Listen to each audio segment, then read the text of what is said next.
Seja muito bem-vinda, seja muito bem-vindo. Tá no ar o Café com Política. Hoje, no videocast da JF-TV, um balanço e análise do que foi decidido nas eleições que aconteceram há praticamente um mês. Para essa análise, também para falar a respeito de perspectivas políticas para Juiz de Fora, estão aqui hoje a cientista política Marta Mendes. A Marta coordena o Núcleo de Estudos sobre Política Local da UFJF.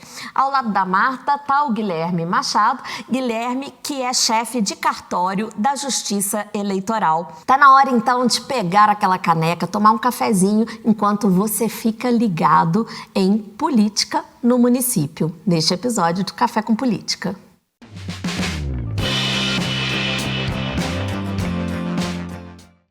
As eleições 2024 em Juiz de Fora foram decididas já no primeiro turno, quando a atual prefeita, Margarida Salomão, do PT, foi reeleita com 53,96% dos votos. O município, que é o quarto maior colégio eleitoral entre os 853 municípios mineiros, aumentou de 19 para 23 o número de vereadores que estarão aqui na Câmara Municipal de 2025 a 2028.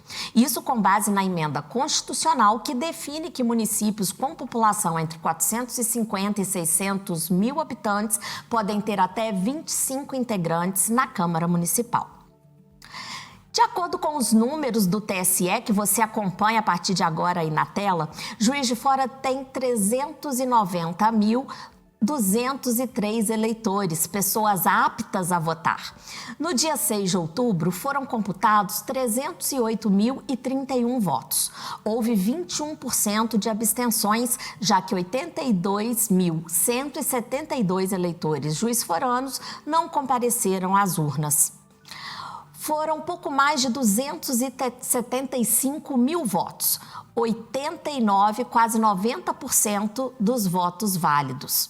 2.022 votos anulados sub júdice e 15.404, 5% de votos nulos. Também 15.579 votos em branco, o que corresponde também a 5% dos votos. Marta, Guilherme, sejam muito bem-vindos. Prazer ter ambos aqui para a gente conversar de política, né? Que é o objetivo principal aqui da Casa Legislativa de Juiz de Fora, é o objetivo desse nosso programa também. Vamos começar falando, então, de números, né? Como a gente leu aí essa tabelinha com os resultados das eleições. Eu vou pedir o Guilherme, Marta, né? Que está aí mais afiado com a questão dos números, né, já que é chefe de cartório eleitoral, para falar para a gente, Guilherme, o que esses números significam, né? Essa quantidade de abstenções, 21%, né, entre outros números também, parece que vem crescendo o número de comparecimento nas urnas, né? Se a gente pegar no site do TSE, do Tribunal Superior Eleitoral, tem lá de 2012 até as eleições atuais. Parece que, tirando aí o período de pandemia, o engajamento do eleitor juiz-forano está cada vez maior. Seria isso mesmo? Podemos tirar essa conclusão? Primeiramente, agradecer aqui a oportunidade de estar aqui participando desse Café com Política. Com relação a Juiz de Fora, primeiro a gente tem que lembrar que a gente passou por uma pandemia. E a questão da pandemia, ela influenciou muito a eleição hoje, se a gente pensar em número de eleitores. Por quê? Porque quando a gente estava no momento da pandemia, o Juiz de Fora passou por uma revisão eleitoral. A revisão eleitoral é quando todos os eleitores daquele município eles têm que comparecer à Justiça Eleitoral para falar, olha, eu sou eleitor daqui, eu preciso renovar o meu título e se eu não fizer isso, o título é cancelado. E a gente teve um não comparecimento em Juiz de Fora de aproximadamente 80 mil pessoas. Foi um número altíssimo comparado com a população. E aí, em razão da pandemia, o TSE entendeu, olha, a gente percebe a dificuldade que era, a questão do medo, de comparecer ao cartão eleitoral, enfrentar inúmeras filas. Então, eles suspenderam esses 80 mil títulos que foram cancelados. Então, na eleição de 2020, isso foi suspenso, e em 2022 também. E aí, em 2024, isso foi retomado. Então, essas 80 mil pessoas tiveram seus títulos cancelados. Só que o TSE ele utilizou uma manobra. Ele entendeu o seguinte, olha, se você votou em 2020 e votou em 2022, eu entendo que você é eleitor do município. Então eu vou reestabelecer os seus títulos. Então nessa manobra foi restabelecido mais ou menos metade. Então a gente ainda teve um corte de aproximadamente 40 mil eleitores. E quando a gente olha isso, né, em questão de crescimento, isso vai impactar, porque é uma tendência realmente de aumentar. A gente percebe que houve um aumento nos grandes centros do número de eleitores. Em compensação, os municípios menores, eles tiveram realmente muita perda. A gente percebeu muitos prefeitos reclamando, procurando justiça eleitoral, tentando entender do porquê dessa perda de eleitores. Então, o Juiz de Fora tem crescido. Mas, sim, num fluxo até comum, esperado. O que a gente percebeu mais na eleição de 2020, 2020 para 2022, foi um aumento no crescimento do interesse do jovem. Esse, sim, a gente percebeu. A gente percebia grupos de jovens saindo de escolas e procurando justiça eleitoral, né? Aqueles grupos enormes, 20, 30 alunos, procurando. Houve também um trabalho muito intenso da justiça eleitoral. Nós fomos nas escolas.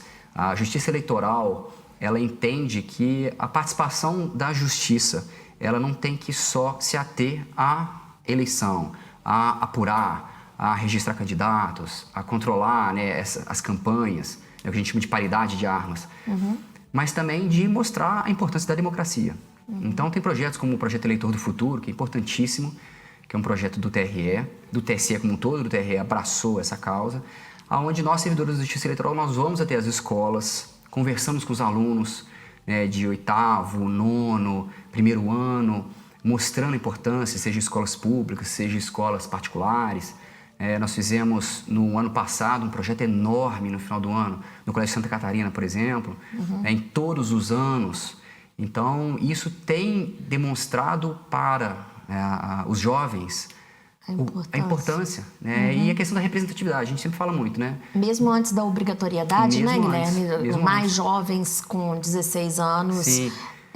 Tirando o título, fazendo o título de eleitor. Porque não é só uma questão de votar, é uma questão também de postura política. Eu brinco sempre com os alunos, né? Quando a gente vai nas escolas, eu falo com eles, olha, aquele seu coleguinha que quer ser representante de turma, que fala assim, olha, se você votar em mim, você ganha um bombom, né? Aquilo é um compra de voto. Sim. Então, é uma sementinha que ele plantou ali que não devia estar sendo plantada.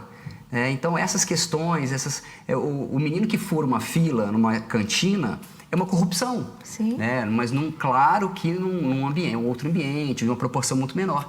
Mas quando você normaliza essas posturas, aí quando ele vira um adulto, né, de tanto ele ver aquelas posturas, de tanto normalizar aquele tipo de situação, ele acaba normalizando. Sim. Uma postura maior ainda do adulto. O que não pode acontecer, né? O que não deveria acontecer. Exatamente. Essa educação cidadã, ela é de fato importantíssima para o processo democrático, né, Marta? Aqui na Câmara também a gente tem já programas longevos, um é da Assembleia de Minas, que é o Parlamento Jovem, e o Câmara Mirim, que está fazendo 15 anos agora, que é uma ideia que foi idealizado pela própria Câmara Municipal, que eles tenham vida longa, é o que eu sempre peço. Agora, Marta, voltando aqui para você, uma questão mais de análise aí do que representa a reeleição, né, da Margarida Salomão, principalmente se a gente comparar com o restante do país. A gente teve agora o segundo turno, né, nas cidades onde foi necessário ter segundo turno, e aqui em Juiz de Fora já era até previsto pelas pesquisas, a atual prefeita Margarida Salomão, que é do PT, foi reeleita.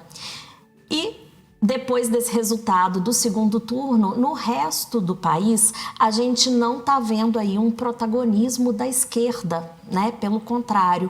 Então, o que representa essa reeleição da atual prefeita aqui em Juiz de Fora?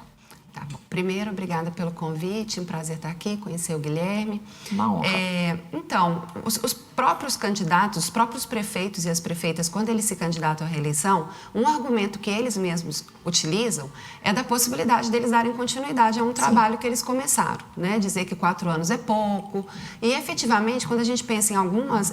Isso é especialmente verdadeiro para algumas áreas de políticas, que são políticas que demoram um pouco mais mesmo para dar resultado, né? Talvez o melhor exemplo seja a educação, né? Educação, você tem uma política de educação que vai dar resultado talvez daqui a 10 anos, né? Então, provavelmente, quando um outro partido talvez estiver no governo. Então, isso é verdade, né? Talvez políticas que não são para ser políticas de legenda, né? Não são para ser política de determinada federação ou determinada legenda. São projetos, né? Isso, mas isso às vezes acontece, porque isso explica um pouco por que alguns candidatos têm resistência também em investir em políticas que eles sabem que vão começar a mostrar resultados tangíveis para a população muito tempo depois, porque ele não vai poder lucrar eleitoralmente ali, né? Sim. E políticos, queiram ou não, eles estão sempre movidos pelo ciclo eleitoral, né? Eles estão pensando na próxima eleição, então a questão do tempo é muito importante. Então esse é um argumento que é verdadeiro. Eu acho que para muitas coisas 4 anos realmente é pouco. E aí a reeleição permite, né, dar essa continuidade. Tem muita gente que é contrário à reeleição, né? Que defende acabar com a reeleição, aumentar um pouquinho o mandato para 5 anos. Eu, pessoalmente, sou a favor da reeleição porque eu acho que ela tem um outro fator importante, que é o fator do controle, né? Porque ela permite aquele prefeito que sabe que vai ter que existe a possibilidade de tentar uma reeleição, ele sabe que ele vai passar pelo teste das urnas ali, né? Sim. E isso pode funcionar como uma pressão positiva para ele fazer um bom trabalho, né? Então, se é um político que sabe que em 5 anos acabou, né, e ele não tem interesse em continuar, isso talvez diminua um pouco o incentivo de mostrar um bom trabalho ali na cidade. E Juiz de Fora, de fato, já teve vários prefeitos reeleitos, né? Não é a primeira vez que a gente tem aí. Quando eu perguntei dessa questão aí do restante do país, né? Uma comparação com o restante do país, é porque hoje num país polarizado, aliás, no mundo polarizado que a gente vive, é inevitável a gente falar quem teve mais sucesso em eleições X ou Y, né? Se foi a esquerda ou se foi a direita, como se isso resumisse assim um pouco, como se virasse eleições norte-americanas. Né? Esse ponto, né, que você também perguntou.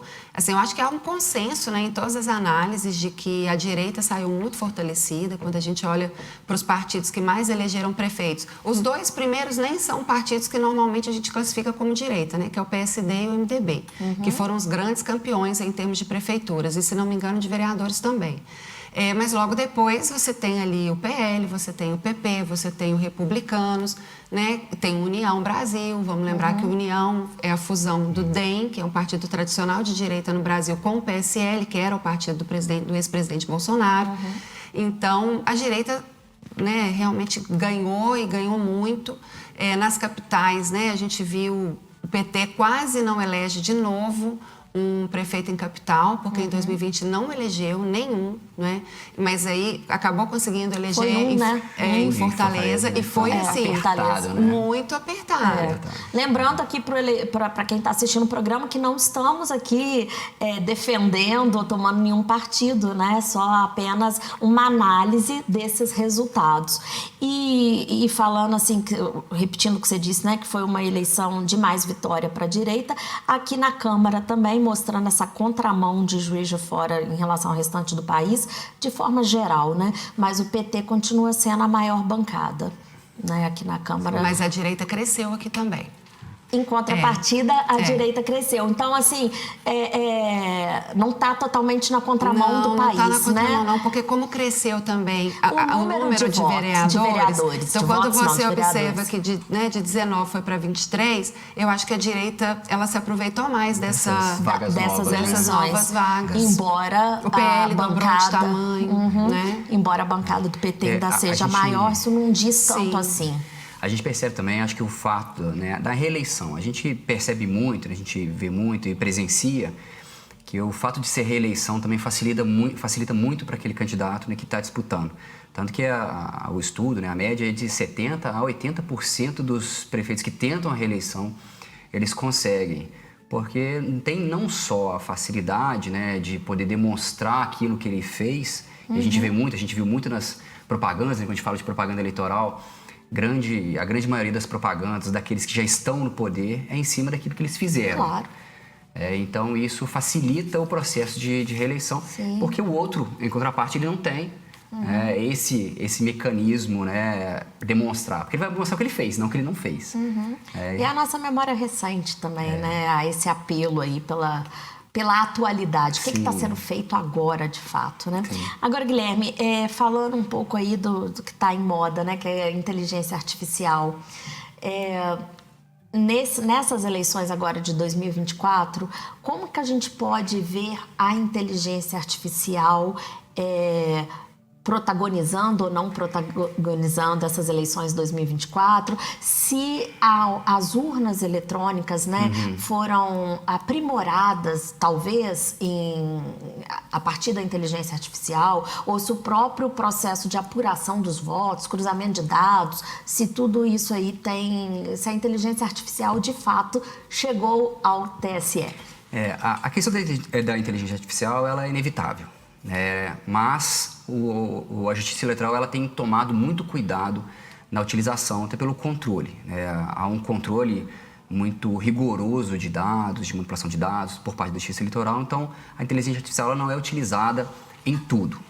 Então, no processo eleitoral em si, no processo de apuração, de contagem de votos, de transmissão, ela ainda não é utilizada. Okay. A gente tem utilizado a inteligência artificial e foi uma ótima ferramenta nos processos, por exemplo, de registro de candidatura.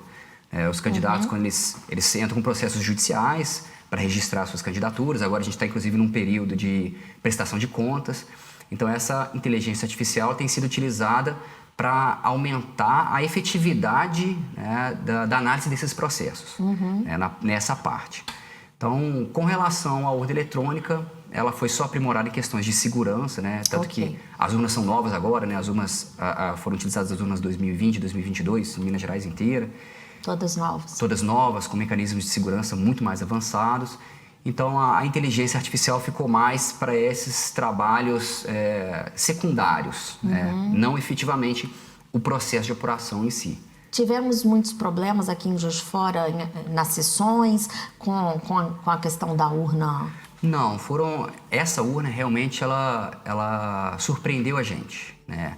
A gente sempre espera uma troca de urna muito grande, a gente recebe... Já que são aparelhos novos. Isso, a gente recebe aí uma média de 20% de urnas. Toda eleição a gente recebe uma média de 20% de urnas sobressalentes, que a gente chama de urnas de contingência, para essa utilização.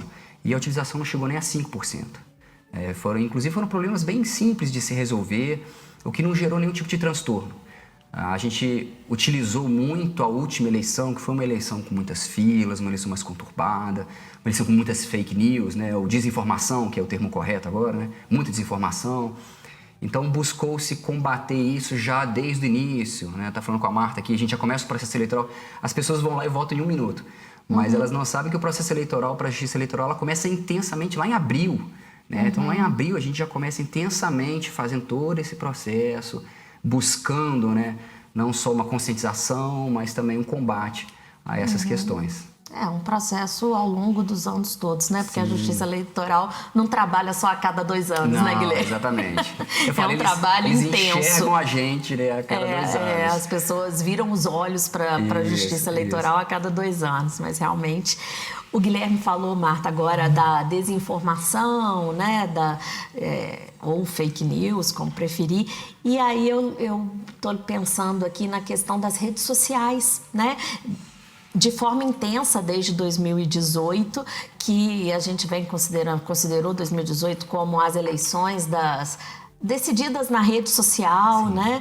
E esse é um assunto até delicado, porque o controle fica cada vez mais difícil, né? Por mais que existam regras, cada vez mais regras rígidas, né? Por parte da Justiça Eleitoral, mas o impacto se você consegue fazer uma análise do impacto das redes sociais nessas eleições municipais aqui em Juiz de Fora, 2024.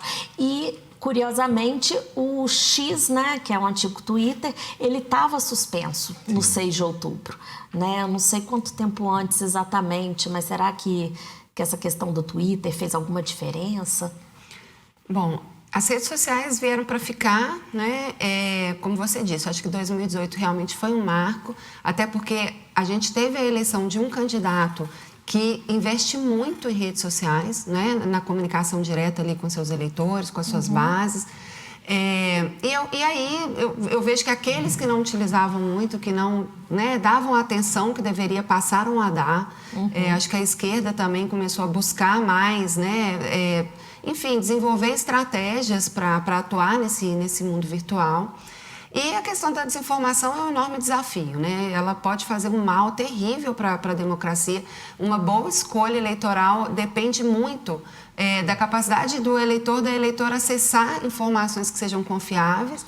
Na verdade, se a gente for pensar, é uma exigência muito grande que se faz para o eleitor, porque é a capacidade dele acessar essas informações e conseguir reconstruir uma cadeia entre a decisão de um determinado político, né, e como que aquilo afetou a vida dele. E nem sempre é fácil fazer isso, ainda mais pensando no nosso país que tem município, estado, né, governo federal. É difícil, às vezes, atribuir responsabilidades, né? Você ou recompensar ou punir. Sim. E as redes sociais tornam o que já era difícil ainda mais desafiador, né? Quando você tem tantas informações falsas, e não são erros, né? Porque eu acho que é importante deixar claro, as chamadas fake news, elas são aquelas informações que elas são criadas com o objetivo de desinformar, de enganar, né? E elas, inclusive... De serem muito replicadas, né? Exato. Aquela coisa, uma mentira acaba virando verdade. Elas querem realmente causar dano, né? Elas querem causar dano, às vezes pessoais, e elas causam dano institucionais, né? Às vezes irreversíveis ou que você vai demorar muito tempo para recuperar. Eu acho que também tem uma questão que os candidatos, eles dão atenção diferenciada também para as redes. Eu acho que quando você pensa, por exemplo, Juiz de Fora, né? Eu acho que os candidatos, eles não usam as redes da mesma maneira, né? A gente sabe que eles às vezes têm uma estratégia para o Facebook, tem uma estratégia para o Instagram, tem uma estratégia para o Twitter. As estratégias para as diferentes redes, né? Elas são diferentes.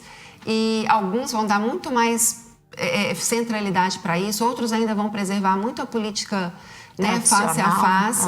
E uma coisa que eu acho até muito positiva, porque a gente não pode esquecer isso, a gente tem essa ideia de que as redes sociais dominam todo o processo eleitoral, isso não é verdade. Principalmente na eleição municipal, né, Marta? Em que o eleitor, ele está muito próximo dos candidatos, né? Às vezes conhece de forma próxima mesmo o candidato. Quanto menor o município, menos a rede social é impactante.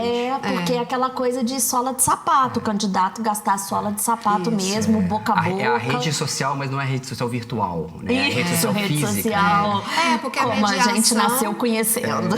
Porque nos municípios menores, essa mediação que é feita ou pela televisão ou pela rede social, ela não tem toda essa importância por isso. Você conhece, né?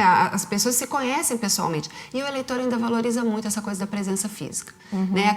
A gente escuta muito aquela coisa do eleitor, na época da eleição apareceu aqui, depois nunca mais vi. Então, o eleitor valoriza a presença física, mesmo que seja só na época da eleição. É um aperto de mão. A gente que presencia, que está na rua, a gente vê que um aperto de mão de um candidato é tão simbólico para um eleitor, a gente até estranha, né? Ele fala assim, nossa, ele até apertou minha mão. Sim. Então, você vê que o contato realmente ainda é muito valorizado.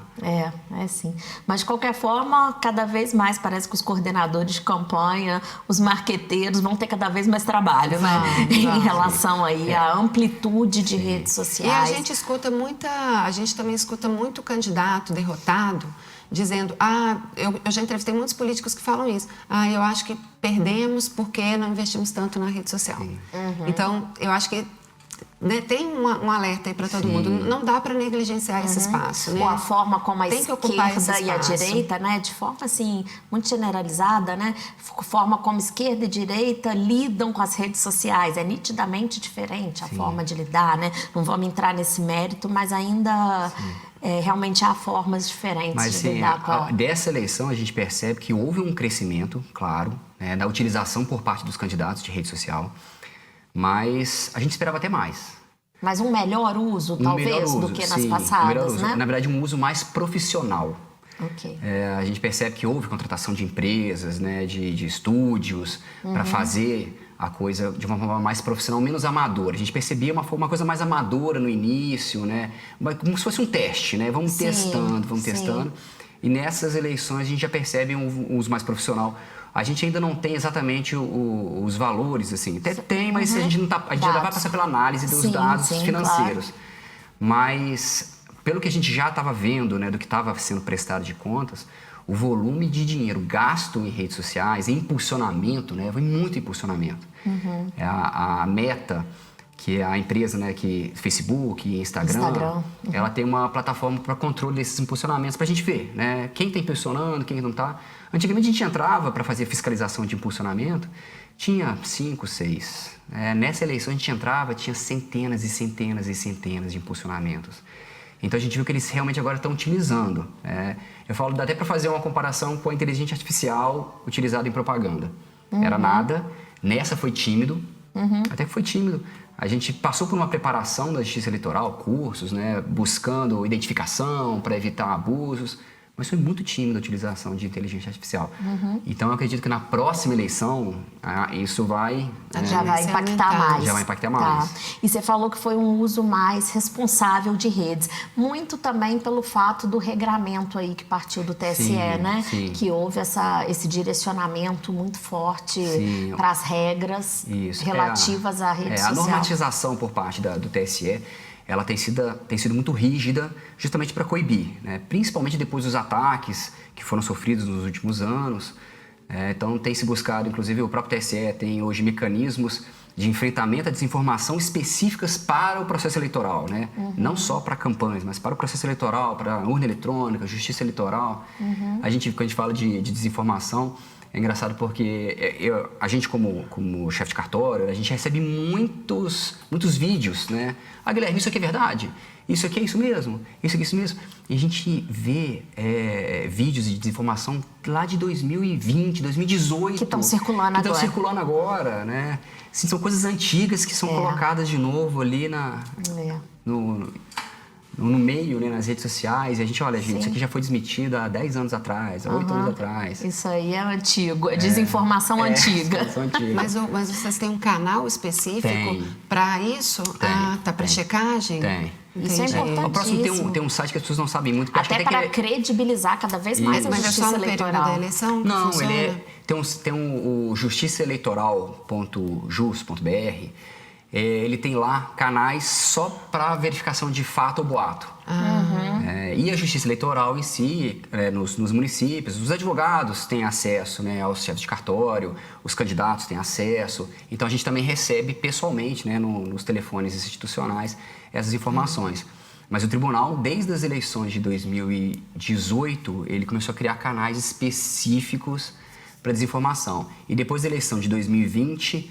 veio um canal no site do TSE só sobre desinformação do processo eleitoral com relação à urna. Porque como foi criminalizado, a importância de você demonstrar a segurança da urna, então esse canal, né, se tornou algo muito importante, principalmente foi criado na época do Alexandre de Moraes, que foi quem abraçou, né, aí a questão da proteção, dessa confiabilidade, né? Demonstração dessa transparência. Sim, né? E que isso seja cada vez mais divulgado,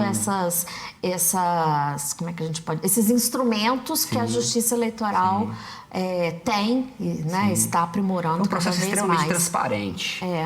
Assim, para quem quer, para quem tem interesse. Não, quero saber como funciona o processo. Você tem todas as informações. O problema é o que a Marta falou. É difícil você cobrar do eleitor, daquela pessoa, que ela busque essa informação. Não é todo mundo que tem essa impossibilidade. Exatamente, exatamente. E depende de confiar na Justiça Eleitoral, porque você só vai pedir uma checagem de informação para a Justiça Eleitoral se você confia nessa instituição. Exatamente. Quando você recebe aquela informação, você não, mas eles são confiáveis, deixa eu verificar. Sim. Exatamente. Agora, voltando aqui então para Juiz de Fora, né, especificamente, esses 24 vereadores eleitos, né, que vão estar aqui de 2025 a 2028, eles foram eleitos dentro do sistema, como se diz? Proporcional, né? Proporcional de votos. Queria que vocês explicassem um pouco esse sistema, né? E a gente percebe, olhando a lista lá dos eleitos e reeleitos, que 14 foram eleitos pelo coeficiente partidário e 9 pela média, né? E sendo que 15, né, dos atuais 19 vereadores foram reeleitos, né? E, assim, isso até pra gente que trabalha aqui com política, né, que está no jornalismo político, é um pouco difícil de entender. Às vezes a gente faz um bolo aí. E sabemos também que antes do coeficiente partidário, a gente precisa saber o coeficiente eleitoral, né, Guilherme? Então eu queria ouvir de vocês um pouco, de forma assim, até didática mesmo, né, para as pessoas entenderem um pouco desse sistema proporcional e que vem aí, que cria aí esses coeficientes todos, né? O que quer dizer os 9 vereadores que foram eleitos pela média e os demais, né? Assim, eu posso falar da questão técnica, acho que a Marta pode falar da importância, né, da questão de ser proporcional, desse sistema. Talvez seja importante eu falar primeiro, que é uma coisa mais, né? Assim, eu acho que a melhor maneira da gente entender o sistema proporcional é em oposição ao sistema majoritário, que são as duas grandes famílias, assim, de sistemas eleitorais. A gente ainda tem o misto, né, que combina um pouco de cada um. Mas esse é mais complicado ainda.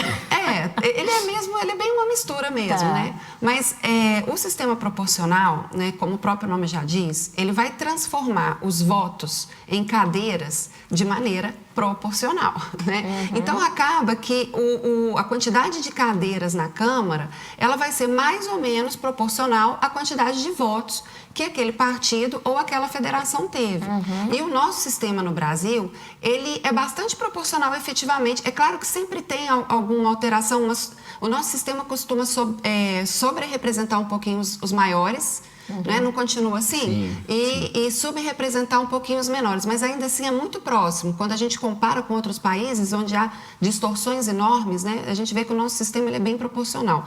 E uma coisa que eu acho que, e aí comparando com o majoritário, que é o que a gente aplica para a eleição do executivo, né? Ali não. Ali ganha quem teve mais votos, né? Nos municípios com menos de 200 mil eleitores, né? Isso.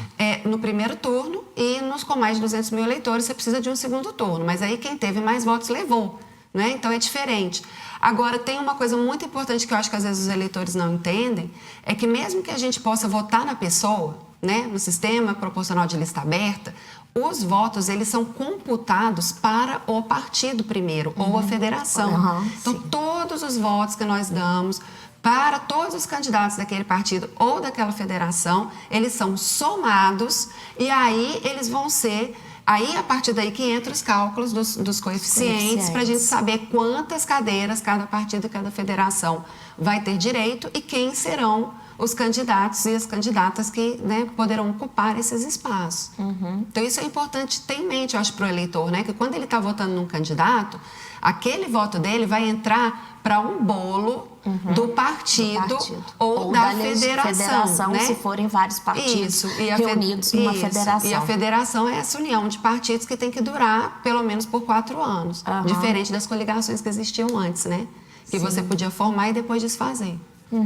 Agora, Guilherme, esses números aí, né, que eu falei, coeficiente eleitoral, para se chegar ao coeficiente partidário, né, esses são números que são conhecidos só ali quando termina, né, a eleição, porque dependem, o coeficiente eleitoral ele depende da quantidade de eleitores que foram votar. É uma fórmula matemática.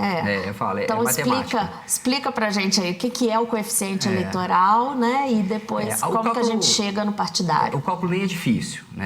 Primeiro a gente precisa saber quantos eleitores, né, compareceram e desses que compareceram, quantos tiveram votos válidos, né? O voto válido a gente vai desconsiderar os votos brancos e os votos nulos. Então a gente fala, né, o voto branco e o nulo vai para a mesma caixinha, né? As pessoas falam, qual que é a diferença do voto branco e nulo? Nenhuma. Ele foi, até uma vez conversando com um desembargador, ele falou assim, olha, na época que a gente criou o voto branco e o voto nulo, foi só porque já havia uma cultura de voto branco e voto nulo, para o eleitor aceitar melhor a urna eletrônica, falou assim, olha, você ainda tem direito ao voto branco e ao voto nulo, mas no final eles são inválidos, né? Então eles são desconsiderados. Então você pega aqueles votos válidos, para todos os candidatos, no caso nosso aqui foi vereador, para todos os candidatos e partidos políticos, quando a Marta colocou, você vai juntar ali votos individuais naquele candidato e o voto de legenda, que é aquela pessoa que não escolhe nenhum candidato, vota só mas vota na legenda. Partido. Existe essa então, você possibilidade. Pega todos esses votos válidos e divide pelo número de cadeiras que a gente fala, né? No número de vagas à disposição. Na Câmara Municipal, Câmara Municipal. a partir do ano que vem, que vão ser 24. Então, 23. 23. No ano de 2024 vão ser 23 cadeiras. Então você pega esses votos válidos e divide, né? Assim, pra gente facilitar a conta, se a gente pensasse que em Juiz de Fora teve 100 mil votos válidos e a gente tivesse 20 cadeiras, 20 vagas em disputa, então a gente teria 100 mil ali dividido por 20. Então o coeficiente seria de 5 mil. O coeficiente eleitoral seria de 5 mil votos. Então você tem aquele coeficiente eleitoral 5 mil votos. Tá? E aí esse coeficiente eleitoral, você passa ao coeficiente partidário. Sim. Você pega o número de votos daquele partido, né? O número de votos do partido é o número para cada candidato daquele partido e mais os votos de legenda. Então a gente pega um partido, né, qualquer. É partido ou federação? Ou federação. Isso, Tá. partido ou federação. É porque acaba que Os que estão reunidos em federação é a quantidade de votos para aquela federação. Isso. É porque acaba que a gente encara, né, hoje em dia a federação como se fosse um partido único, porque pela lei ele tem que ser tratado como um partido. Então ele vai ser tratado como se fosse um partido ali. Então você pega os votos de um partido. Então um partido, uma federação teve 20 mil votos, né, nos seus candidatos. Então você tem 20 mil votos por partido, um coeficiente de 5 mil. Então você divide esses 20 mil votos pelos 5 mil. E aí você vai ter 4. Então 4 é o número de vereadores que aquele partido vai ter direito na Câmara. A eleger. Tá. E aí você vai fazendo com todos os partidos, né? Quando é fração, você desconsidera, né? Deu 4,2, 4. Então você pega o primeiro partido, teve 20 mil votos, divide por 5, 4. O outro teve 10 mil votos, divide por 5, 2. O outro teve 5 mil votos, divide por 5, 1. E vai fazendo isso com todos os partidos. E tem a questão também do coeficiente que o candidato não pode ter abaixo, um número abaixo de 10%. 20%, hoje agora 20% é 20%. Do coeficiente, 20%. Do coeficiente eleitoral. Tá. Então, aquele partido que tem 4 vagas na Câmara, você vai pegar os 4 mais bem votados, desde que todos os 4 tenham conseguido pelo menos 20% do coeficiente eleitoral. Essa foi eles chamam de cláusula de barreira individual, foi criada para evitar, né, aquele efeito tiririca que a gente fala. Assim. Que o tiririca, elege um tanto de gente que não teve voto. O tiririca, né, se a gente pensar assim nos 20 mil votos, imagina que o tiririca teve 19 mil votos e os outros candidatos tiveram 1.000 votos cada um. Então, os outros seriam eleitos com 1.000 votos, porque o tiririca puxaria todos eles. Então, para evitar essa distorção, que em tese não tá tendo representatividade aí, porque ele não teve votos suficientes para ser representado.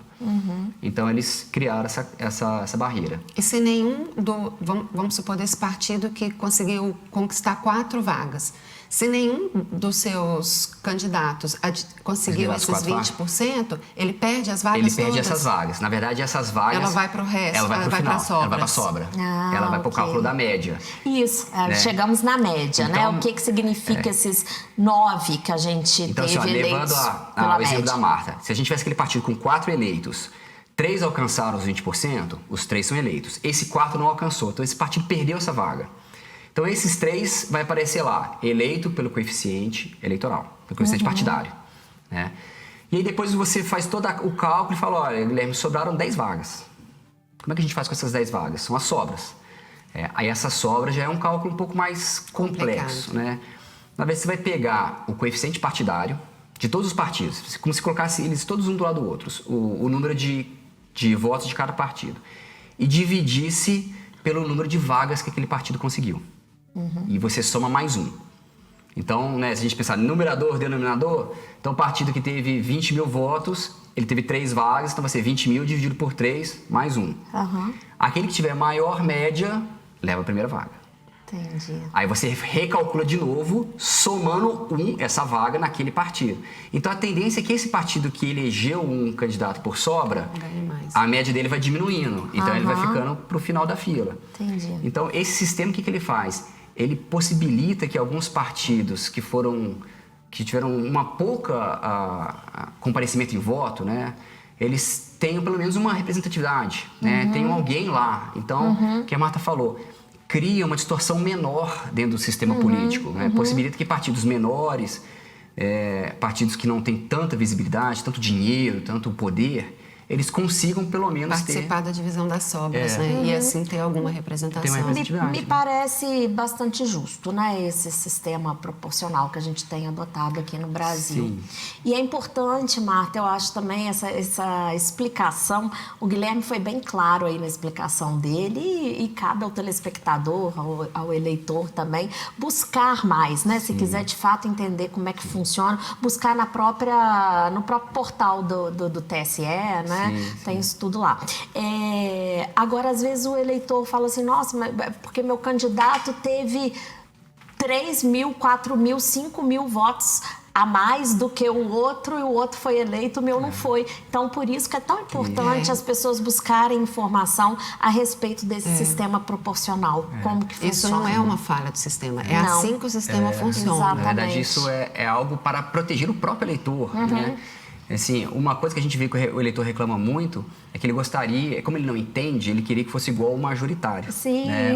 O que eu mais voto. Quem tem mais, entra. Né? Mas o problema do sistema majoritário onde ele é aplicado, como nos Estados Unidos, por exemplo, é que as minorias têm muito pouco espaço. Né? Porque se você tem um percentual pequeno, porque o que acontece? O proporcional permite que mesmo que você tenha tido poucos votos, que você esteja presente, nem que seja com uma cadeira, com 2 cadeiras. No majoritário, isso é praticamente impossível, né? Ou você é maioria, conquista, mesmo que às vezes a maior minoria, ou você está fora. E se a gente pensar aqui no sistema brasileiro, né? O dinheiro, que hoje o grande volume de dinheiro dos fundos, né? Fundo especial, o fundo partidário, ele é repartido proporcionalmente, né, aos partidos que têm maior representatividade. Então, se a gente não tivesse essa questão, essa possibilidade dos pequenos, dos partidos que estão surgindo, ou ter um mínimo de representatividade, né, porque eles não têm, recebem menos recursos, têm menos possibilidades. Menos tempo de TV, menos recursos, menos então, tudo. é uma forma realmente de fazer com que o processo seja mais democrático. Isso, de democracia mesmo. Agora, para a gente finalizar, né, estamos chegando aí no nosso tempo, eu queria perguntar para ambos, assim, as perspectivas, né, tanto em termos, assim, de política, quanto em termos de eleições, sabe, Guilherme? Por exemplo, que existe essa vontade e perspectiva também de que haja cada vez mais engajamento, né, por parte das pessoas, essa politização, engajamento, né? E de forma política também, Marta, assim, que se pensa quando você estuda aí, né, com o grupo de pesquisa que você coordena, estuda as eleições municipais, né, o município, eleições locais, o que dá para a gente aventar para um futuro próximo, né? Eu acho que a gente teve um aumento da abstenção no Brasil, principalmente em algumas cidades, né, que isso foi preocupante, é preocupante. Na pandemia a gente tinha ali a explicação, era um momento extraordinário, mas esse ano a gente viu vários cenários onde a abstenção foi grande, em Belo Horizonte, em Porto Alegre, São Paulo. Então, a gente tem que parar para pensar no que está acontecendo, se é um aumento do desinteresse, porque ao mesmo tempo que a gente... Parece que são movimentos contraditórios, né? Porque ao mesmo tempo que a gente tem uma impressão de uma sociedade mais engajada politicamente, onde está todo mundo discutindo política, onde a própria polarização política, ela... né, serve para colocar... Gera um barulho. Gera um né? barulho e as pessoas parece que estão mais afetivamente envolvidas com a política, né? Por outro lado, a gente tem esses dados de abstenção, né? E outra coisa que eu acho que é muito importante é pensar que a política vai muito além das eleições, né? As eleições ocorrem ali, né? É a forma mais rudimentar de participação política. Eu não estou tirando a importância delas, elas são absolutamente fundamentais. Mas o processo né? democrático que não você se resume a isso. Você né? vai a cada 2 anos e vai lá e deposita o seu voto na urna eletrônica. Mas e... além disso, né, várias outras formas de participação, de engajamento, o se manter informado, fazer parte de grupos, de coletivos. Então, eu acho que aí nesse ponto, eu acho que a gente não vai tão bem. E não é só o Brasil, né? A gente tem visto uma grande desilusão, um grande desencantamento com a classe política, com as instituições políticas, com os partidos políticos. Então, eu acho que a sociedade, né, e a parte da elite política que se compromete com uma mudança efetiva, tem que olhar com alarme para esse quadro e pensar formas de renovação de quadros, de uma reconexão com a sociedade. Né? Porque a desilusão, o desencantamento, ele é muito ruim para a política, porque leva o eleitor a investir, a colocar suas fichas em candidatos com um discurso personalista, demagógico, né, os salvadores da pátria, né, ou apostar em muitos outsiders, aventureiros, né, pessoas que não têm experiência alguma, pessoas que nunca tiveram uma vivência política, que nunca estiveram, né, envolvidos em projetos coletivos e que veem a política muito mais como um caminho de autopromoção, né? Isso aí tem muitos por aí, não é isso? A falta de engajamento e a desilusão aumenta o espaço para essas pessoas. Sim. Então, a democracia não tem nada a ganhar com isso. Então, necessita haver urgentemente um caminho de reconexão da sociedade, dos cidadãos, das cidadãs com o sistema político, né? E cabe a todos nós, né? Cabe a eles, os políticos profissionais, cabe à sociedade, cabe às lideranças sociais, é uma tarefa urgente. Cabe à educação também, né?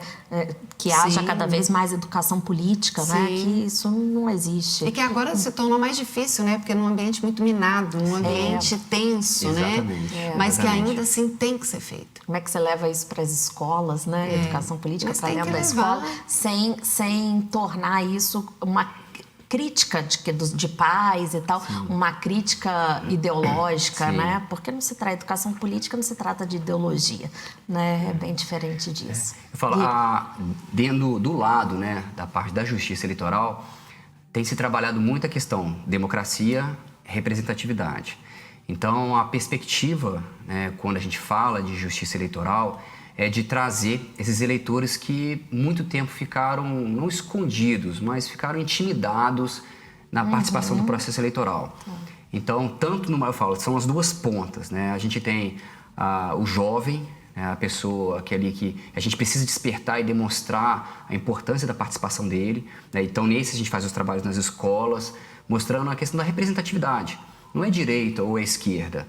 Mas para você poder ter um posicionamento político, você precisa ter alguém eleito por você lá dentro. Sim. Que entenda como você pensa, que entenda as suas demandas. Então, assim, quando a gente vai nas escolas, a gente conversa muito com a população, a gente fala muito para as meninas, né, para as mulheres, a questão racial, né, qual a representatividade, como vocês se veem representados, leva números para eles e mostra, olha, 35% do Congresso Nacional, por exemplo, é formado de empresários. Cadê aqueles que vão defender aqui vocês na escola? Então, tentando abrir os olhos deles para mostrar, olha, para que haja mudança, tem que ter alguém lá dentro que consiga enxergar o que vocês enxergam. E no outro ponto, que é algo assim que tem sido uma bandeira da justiça eleitoral atualmente, é a questão da acessibilidade. Buscando não só as pessoas idosas, as pessoas mais velhas, mas as pessoas com dificuldade de mobilidade, a pessoa com dificuldade de visão, buscando junto ao poder público, né, mais acessibilidade às sessões eleitorais, porque a gente percebe que muita gente não votava com medo de chegar lá e não conseguir votar, de chegar lá e não conseguir acessar a urna eletrônica. E para que essas pessoas tenham uma mudança na vida delas por parte de políticas públicas, elas precisam eleger votar, pessoas claro, que visualizem... Que as representem. Exatamente. Então, assim, a busca, né, da justiça eleitoral essa acessibilidade hoje, ela é garantida pela justiça eleitoral. Pela justiça, cada vez mais, né? E como a gente trabalha muitas vezes com escolas públicas e locais públicos, a acessibilidade não depende da justiça eleitoral, ela depende de uma intervenção do poder público. Então, isso a gente tem buscado trabalhar com o poder público, possibilitando, né, que hajam obras, melhorias, para que esse eleitor consiga se deslocar, consiga exercer seu voto. Porque eu falo, hoje o voto secreto já é algo que já ultrapassamos. Sim. Eu falo, a gente até viu muitos vídeos viralizando de candidatos reclamando que teve 2 votos, 3 votos. Eu falo, eu acho isso incrível porque é uma demonstração de que a pessoa atrás da urna, ela se sente à vontade de votar em quem ela quiser. Sim. Né? Independente se ela prometeu para o pai, para o irmão. Né? Então isso é engraçado, mas é positivo. Então agora, ele tem a garantia do voto secreto? Tem. Agora a gente precisa fazer com que ele chegue à urna eletrônica de forma segura. Perfeito.